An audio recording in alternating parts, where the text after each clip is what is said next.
we estimate that in the early 1920s, there is roughly 2 million people who were born in Ireland who are living outside Ireland. They're divided up roughly between 1 million in the United States, another million divided between Britain, Canada and Australia.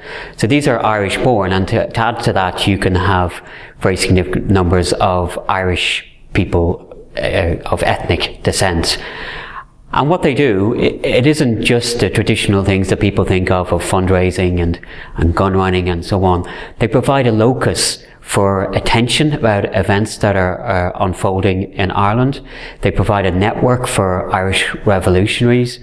But they also, in a sense, they're interacting within their home society. So they're drawing attention to what's going on in Ireland, particularly the campaign of British military repression. They're bringing this to the attention of politicians within their home countries, who are then applying pressure on the British government, most famously in the case, of course, of the United States.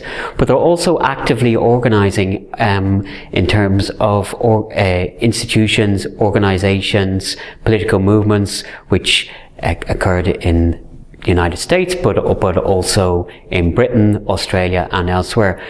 And one of the interesting things to me is that Irish revolutionaries at the time understood the power of the diaspora. They understood the diaspora as a resource.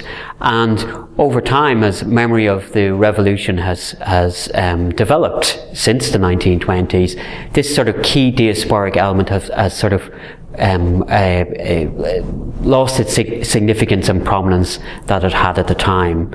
So virtually every revolutionary that we can think of, that we associate with the period, has some sort of diasporic connection, be it De Valera and his famous tours of America, or Michael Collins, his time that he memorably spent in the post office in Britain. So there's the contact with these societies, there's the ability to draw on the resources, both human resources and also financial resources, and there's this sense that this is a global Irish struggle. This isn't a struggle just about people who live in Ireland, it's about people who lived in Ireland and then emigrated, and also about their children and grandchildren as well.